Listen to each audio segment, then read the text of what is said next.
So we looked at circuits with a resistor and a capacitor, maybe a voltage source, last lecture. Today we're going to start by looking at inductors. What happens now with inductors? What's the differential equation we get?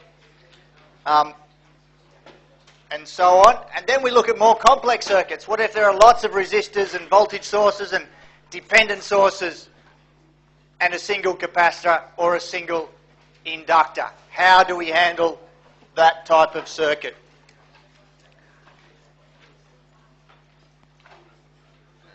So our first circuit with an inductor,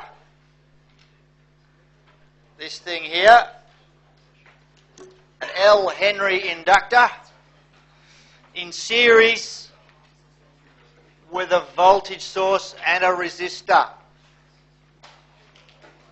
Now to start with, when that switch is open, how much current's flowing? None. There's an open circuit, there's no closed circuit in there.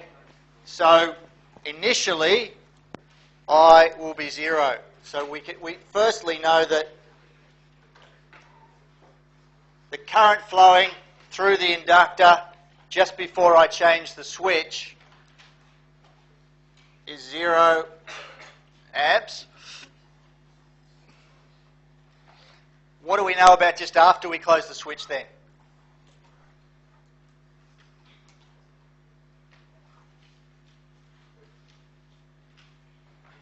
Can we say anything?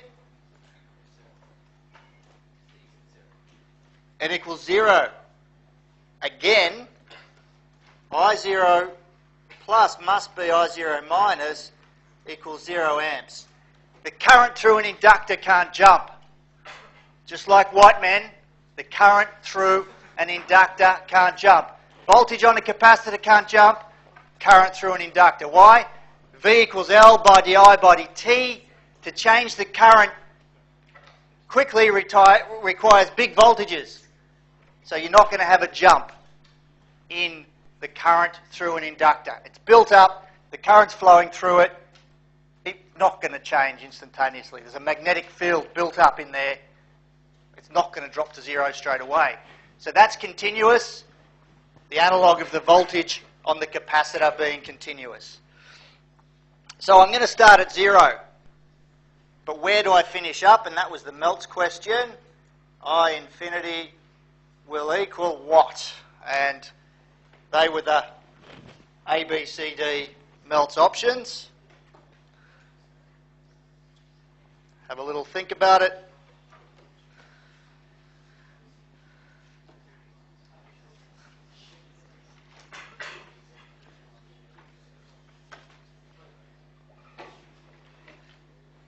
Have arguments, have debates, slap someone in the face, get passionate.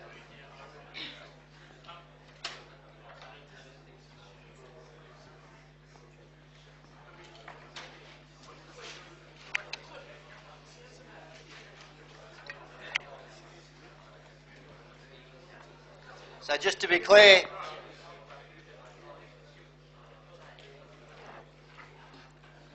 switch is closed.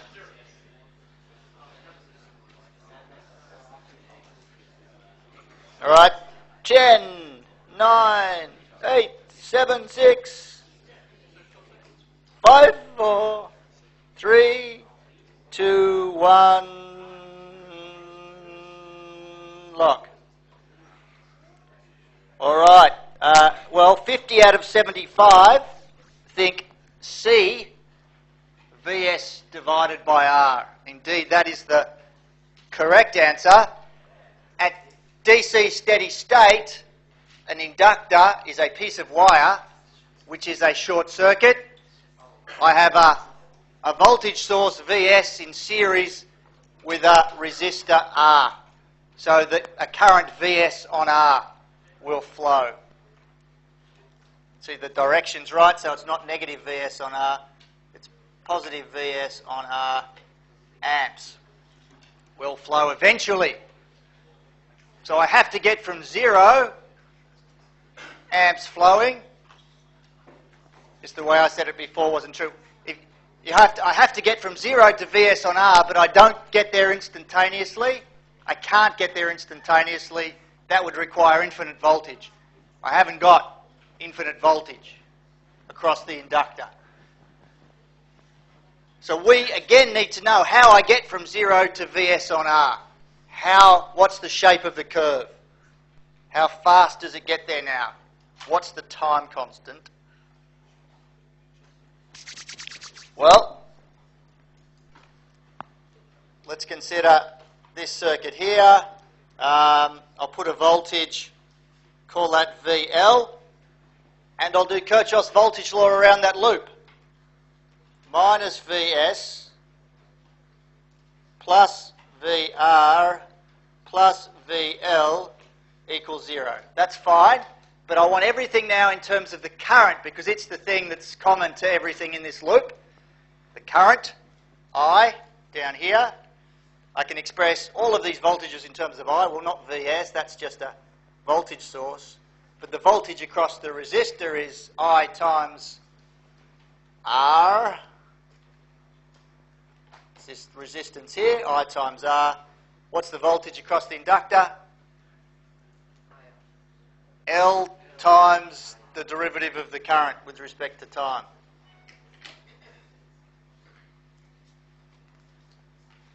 So you can see we're going to get a differential equation in the current in this instance.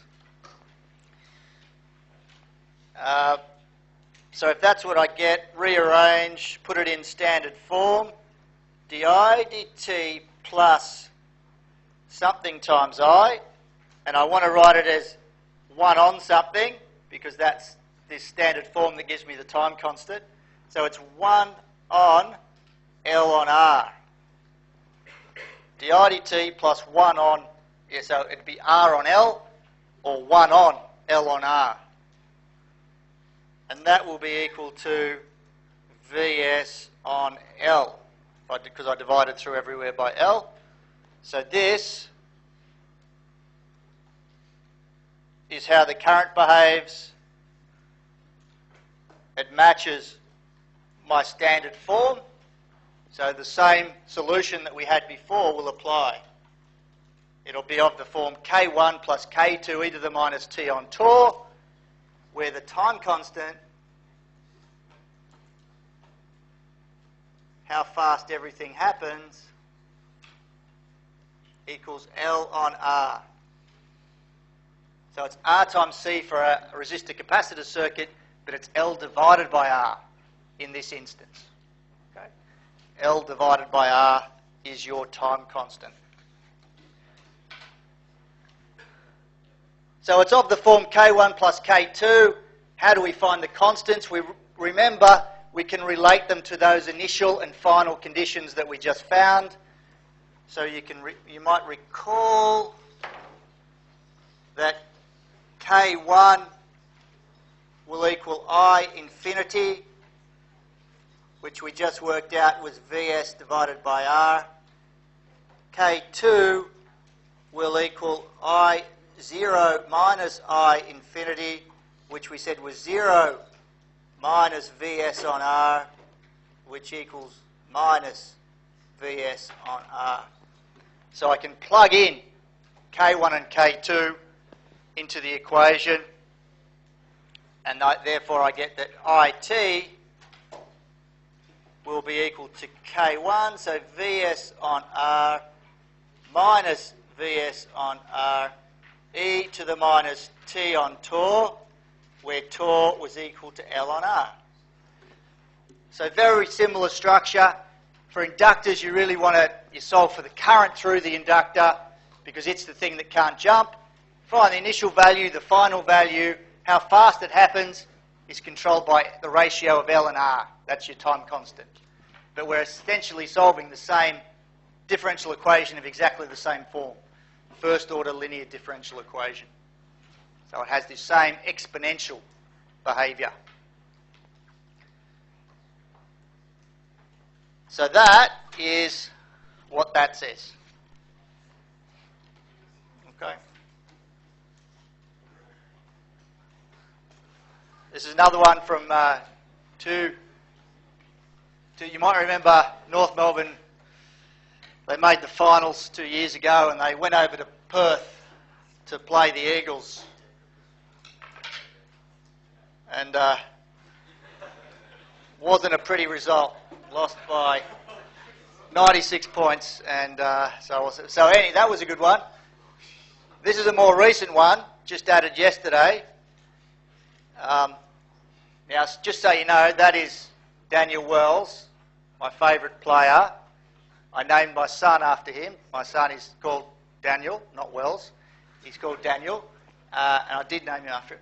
I'm just glad I chose to take 10.30 in first member, because Jamie's going to be pissed when he's writing his exam in September, suggesting that either we won't be there or we're going to get flogged if we make the finals.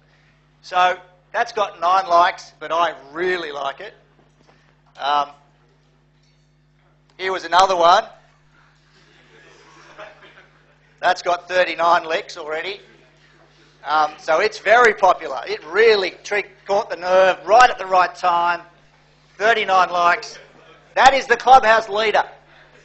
39 likes, licks, and that's what you've got to beat. But there will be a Jamie's Choice Award as well, and this one is leading on the Jamie's Choice Award.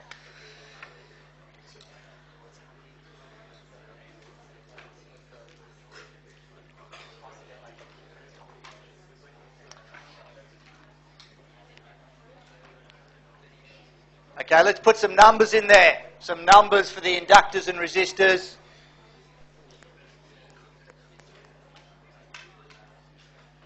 Quiet, please. Quiet, please. It looks like there are a few more components. However, when we open the switch, hopefully you can see that almost all of the circuit disappears. And we will be only left with that once we open the switch. So essentially, an inductor in series with 2 resistors, which we can simply combine as series resistors. And so the basic, essentially it's a simple inductor resistor circuit. We're interested, we want to find really the current through the inductor.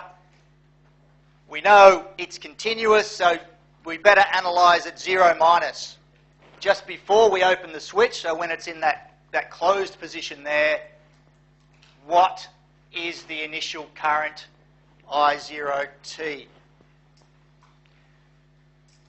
So that's a Melt's question. How do we work out I00, which for an inductor is the same as I00 minus, which is the same as I00 plus? So I don't need to specify because the current through the inductor is continuous. I'll just open the question up. You mightn't do that. I don't expect you to do that in 10 seconds. It's not that instantly eyeball it and put the answer down. A couple of calculations required.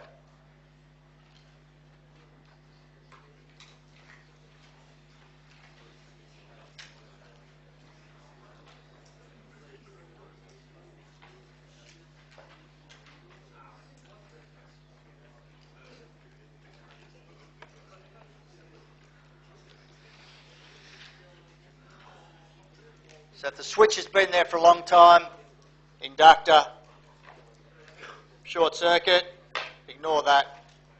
That's just a piece of wire.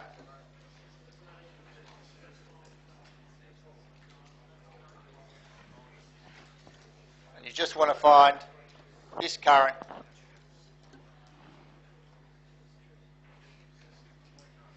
Question that could have been in the mid-semester test. Tutorials after week 2. Nothing about inductors in that.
10, 9, 8, 7,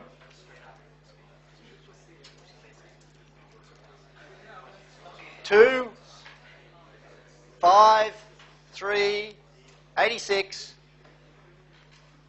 1, 0. All right, so good. 61 out of 77 have said D, 2/3 of an amp, which is rubbish. No, that is correct. The 6, the 4 and the 12 ohm resistors are in parallel. They all go between this node up here and this node down there. They're all in parallel with the current source, in fact. So the equivalent resistance is 4 in parallel with 6 in parallel with 12, which is, 1 on 4 plus 1 on 6 plus 1 on 12 inverse, which is 2 ohms. Therefore, V is 4 volts. So there's 4 volts sitting across that 6 ohm resistor. So we know that I00 is 4 volts divided by 6 ohms, which is 2/3 of an amp.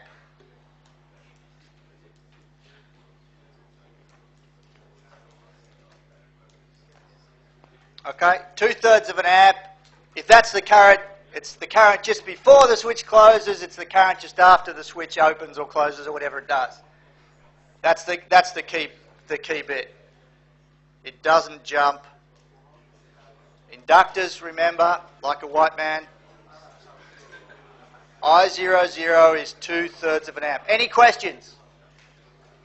As I said, 61 out of 77 either guessed correctly or worked that out. Did you want to ask a question? No? Fine. All right.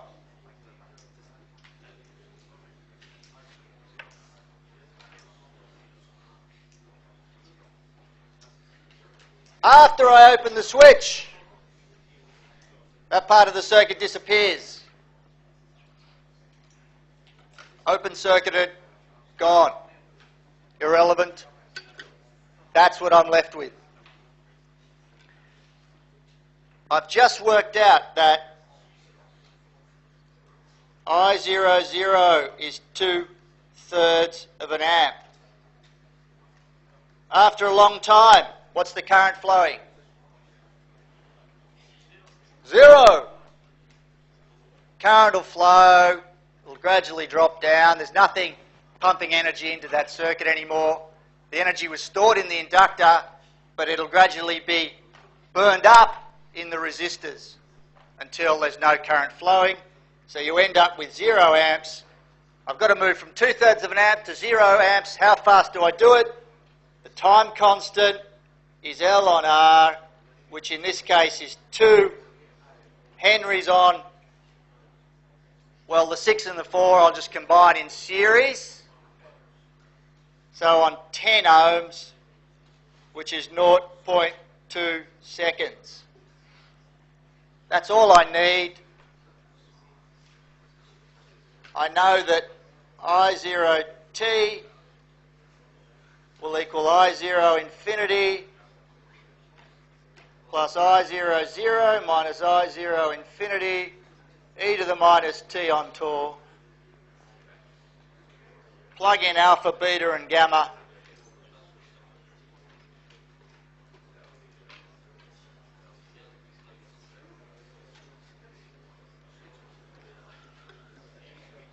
Okay.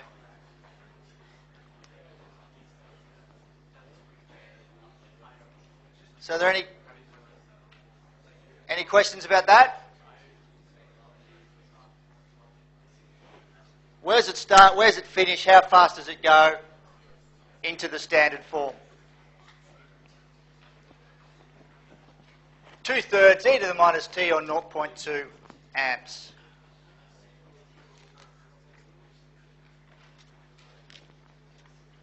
Any questions? Any questions?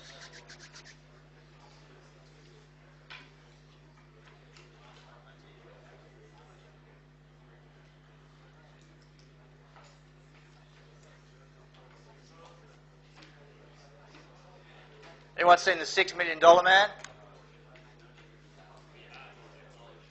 Exactly. This is technology that lets you check in. Tells you when your room is right. And says good morning. All with a touch. Now hit travel doesn't wait.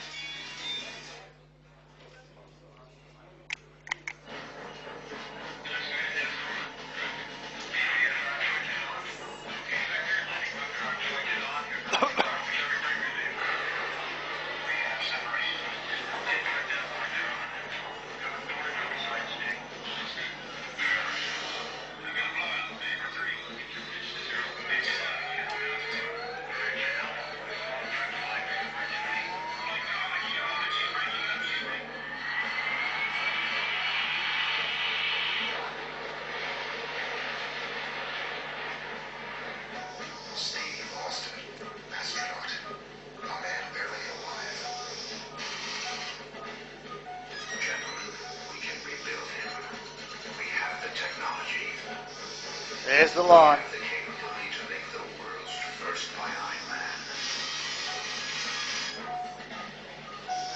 Steve Austin will be that man. Better than he was before. Better. Stronger. Faster.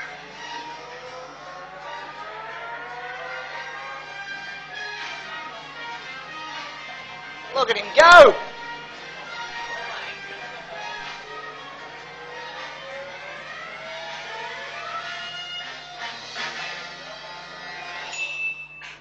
How good's that?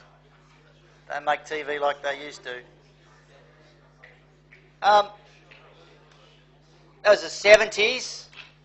We're getting, I guess, in many respects, this notion of integrating electromechanical systems into the human body is sort of grown significantly to the point where it's not nearly as far-fetched as it was 30, 40 years ago. In particular, I'm sure many of you have heard of the Bionic Ear or the cochlear implant. It's an amazing device. Let's have a little bit of a look at it. Don't know how old this one is. They obviously keep modernising it and improving it. But the idea is there's a microphone up there, up near the ear. That receives an audio signal, brings it down a wire into the processing unit, which is full of all sorts of good electronics and microprocessors and so on. And it has to filter and do all sorts of things to the audio to try and pick up the key aspects of it.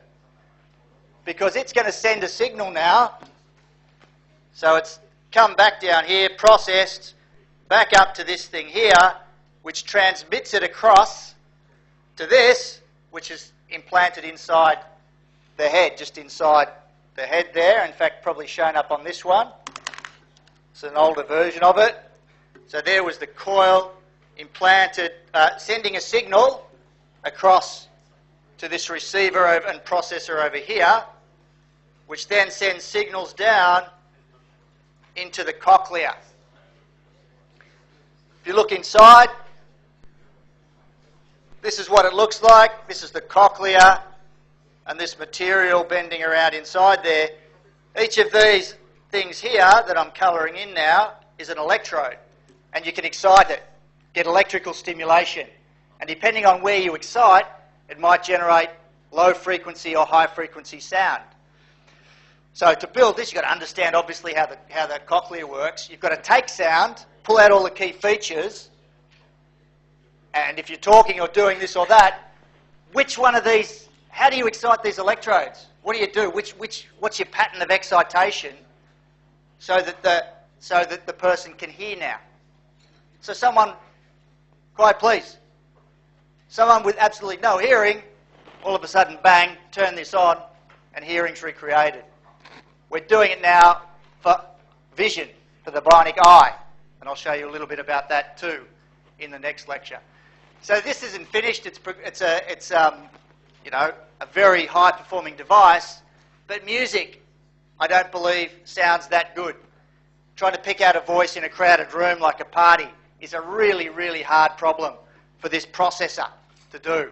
just hears all this stuff. It tries to filter out the noise, focus on the signal, but there's still a whole lot of research effort trying to improve the device. Engineers are at the forefront of it, working with ear surgeons and physiologists and people that really understand hearing, but you've got to get the material engineering right. There's lots of electrical engineering in the signal processing, all sorts of different engineering involved in this project. All right. We've only analysed those 3 circuits. Pretty much simple ones. What I want you to do now is analyse that one. So I'll give you a couple of minutes to think about it.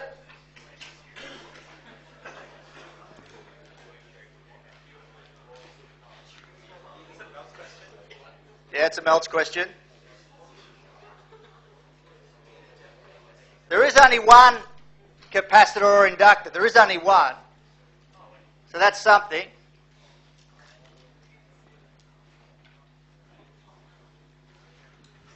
Shh.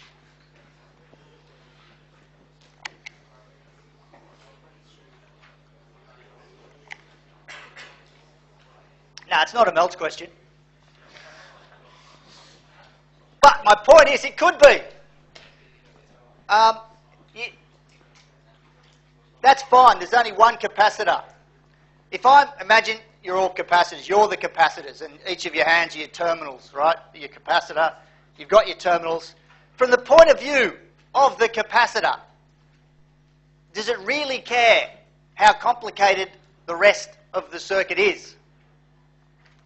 What could we replace the rest of the circuit by? It's Thevenin equivalent. And from the capacitor's point of view, it will know absolutely no difference. That's the point of the Thevenin equivalent. I can replace everything except the capacitor by its Thevenin equivalent. So I have, as you know, some box of junk there. A capacitor. I could make that other circuit look like that. There's my capacitance. I can replace the entire box by a Thevenin voltage source in series with a Thevenin resistance. Capacitor doesn't have a clue. I've done it. If I'm interested in finding the voltage on the capacitor, what's the time constant for this circuit? What's the time constant? What's the time constant? R Thev times C. From the capacitor's point of view, at the terminals, the equivalent resistance is all that matters. It doesn't matter the way it's structured, what sort of topology it has. So, yeah, how fast is the voltage going to change on the capacitor? Just determined by the Thevenin or equivalent resistance seen by the terminals. So it's actually not that much harder. You just have to be able to find the Thevenin or equivalent resistance to get the time constant.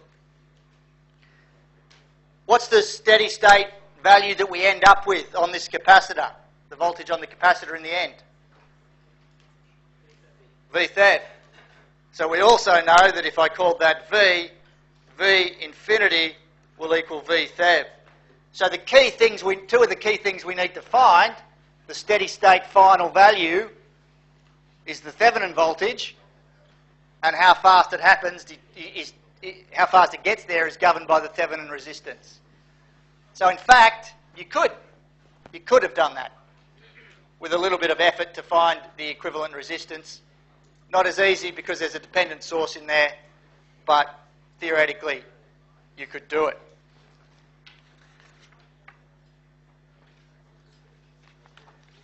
So before I say, yeah, there it is, using the Thevenin equivalent, we've pretty much covered all of that.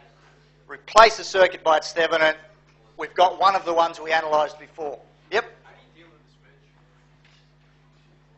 Well, after we've shut the switch is when we want to analyse it. So it's either an open circuit or it's a short circuit. I mean, It's not intermediate, it's one or the other. So which circuit are you analysing? The one we analyse is the one after we've made the change, because that's when the action's happening. Okay? So good question.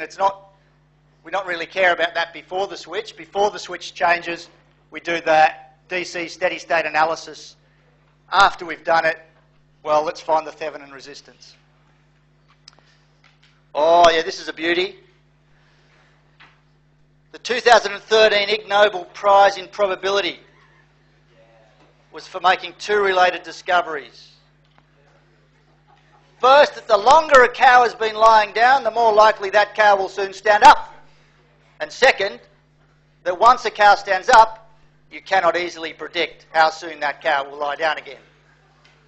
And if you're interested in reading more, I'm sure you are, I direct you to the Applied Animal Behaviour Science Journal,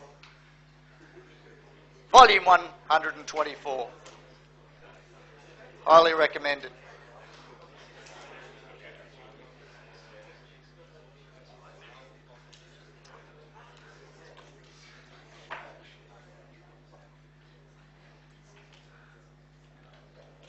Let's finish with a more complicated circuit, slightly more complicated than we've been dealing with so far.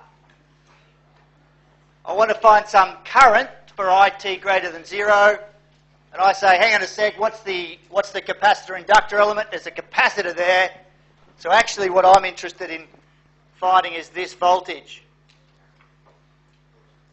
I want to find VC of T. It's easier for me to deal with that. You know, I'll look at the capacitor terminals to find equivalent resistances. So find the voltage on the capacitor, then I'll worry about finding the current.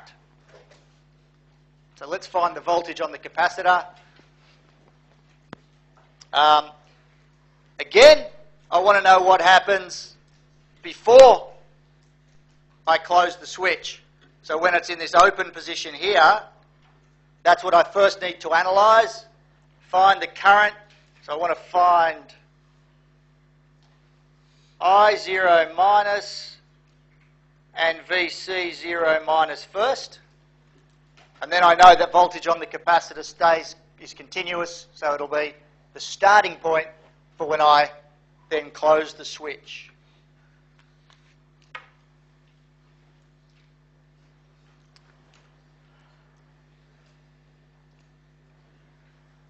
So here it is. This switch is open. It's been like this for a long time, so the capacitor's open circuited.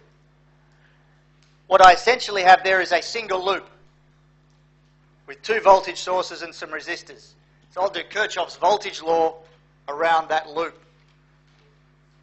I would have minus 36 going up there and around the loop in this direction. I'm going to have plus 2Ki plus 6Ki plus 4Ki. And what's 2 plus 6 plus 4? 12, thank you. So plus 12K times I, 0 minus, that's the current flowing, plus 12 equals 0. Okay, so I've done Kirchhoff's voltage law around that loop. One loop to analyse. Therefore, 12K I0 minus equals 24. Therefore, I0 minus is 2 milliamps. So it's built up, there's 2 milliamps flowing around. I better find though V0.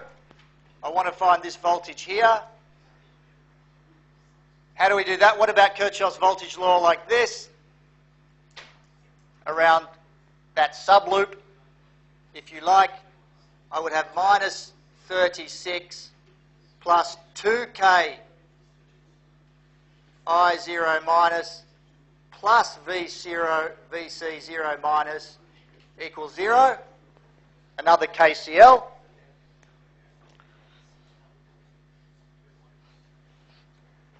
And that gives that, when I substitute in 2 milliamps for the current, that VC0 minus is 30 volts.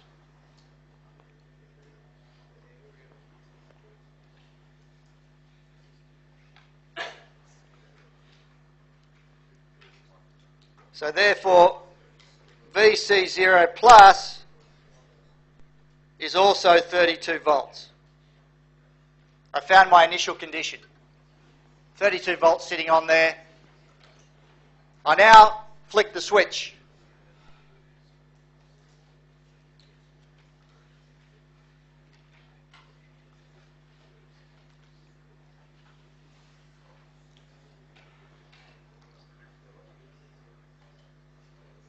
That's what I'm left with now. Okay, as soon as I've opened the switch, as soon as I've shut the switch, this comes up there, so I've effectively shorted out this part. That can run along doing its own thing, but it's irrelevant. I've gone from this point here now straight to ground. So that's why my circuit looks like that. I want to find out what this voltage finishes at. What's it going to be at eventually? What's VC infinity? Well, what's I infinity? What's I infinity? It's been like that for a long time. The capacitor becomes an open circuit, so I have a single loop like that. 36 volts in series with 8 k ohms. So I infinity will be 36 volts on 8 k ohms, which is 4.5 milliamps. So what's VC infinity?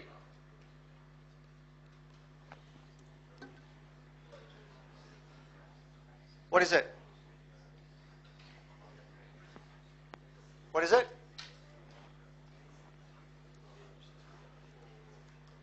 Well, it's that voltage there, which is also the voltage across the 6K resistor. And there's a current 4.5 milliamps flowing through it. I infinity by 6 k ohms.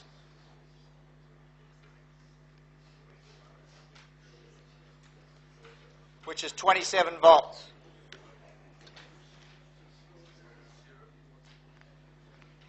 Does anyone want to ask a question about it?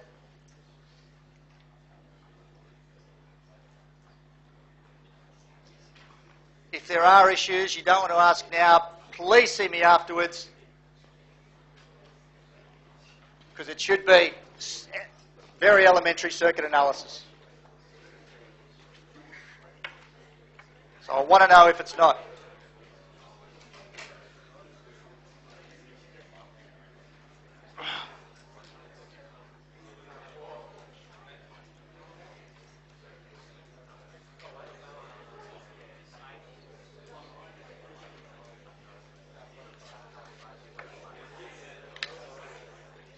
The Melt's question, what's the time constant?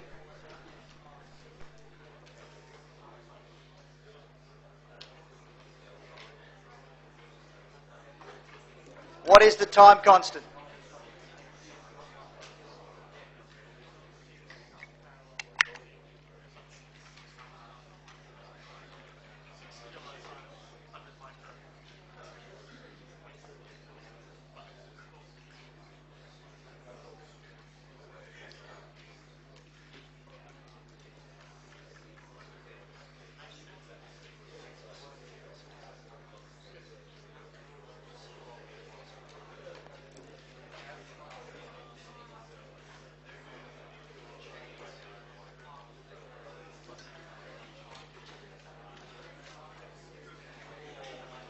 What is the equivalent resistance seen by the capacitor terminals? That's the question to answer, because that gives you Rthev to plug into Rthev times C.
Let me redraw it.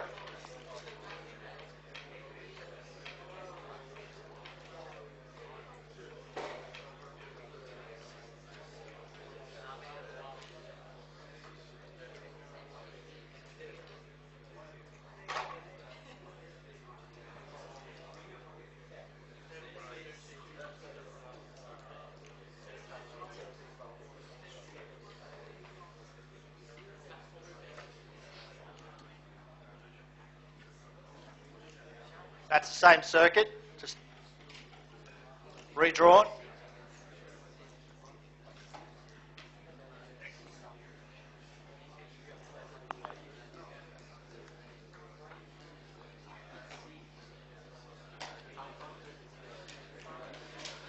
Gen 9876543.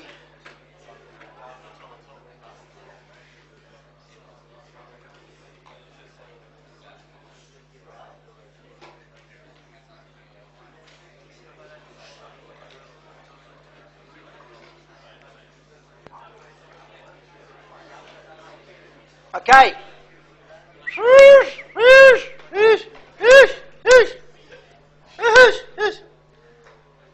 What is the Thevenin resistance? 2K in parallel with 6K. Right? I've redrawn it there, if you can't see it immediately from there, but essentially from this terminal, you can go there, or you can go there. They're in parallel. 2K and 6K are in parallel.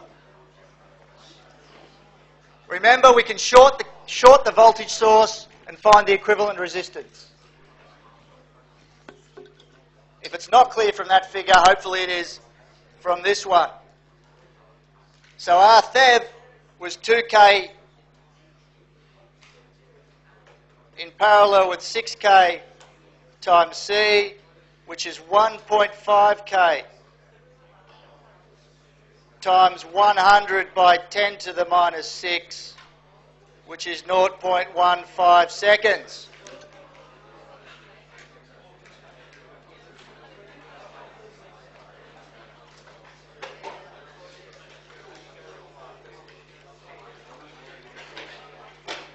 Okay, good. Shut up. Thank you very much. Okay, we have everything we need. We know that what was V infinity? V infinity was 27 volts. V0 was, I think, 32 volts. And the time constant was 0.15 seconds. So therefore, Vt, this voltage on the capacitor, will be equal to V infinity plus V0 minus V infinity e to the minus t on tau, which will equal 27 plus 32 minus 27, 5e to the minus t on 0.15 volts. Starts at 32, drops to 27 with a time constant of 0.5 seconds. But I had to find the current. Well, what's the current? This thing up here. Whatever the voltage on the capacitor is the same as the voltage across that 6K resistor. So it's Vt divided by 6K. And you're done.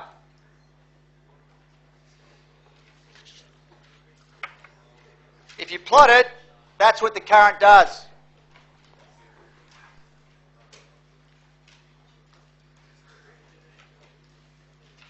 That was our initial current that we found just before we flicked the switch. And now we've found this behaviour for t greater than 0. Notice that the current jumps. How does the current jump? Nobody said the current through a resistor can't jump. Of course it can. Just change the voltage on it, it'll change instantaneously. It's the voltage on the capacitor that is continuous, but other things like currents in other parts of the circuits can certainly jump. That's why you couldn't just find I0 minus and assume it was going to be I0 plus. That won't work. The voltage on the capacitor or current through an inductor are the key things that have to be continuous. On that note, have a good weekend. See you on Monday.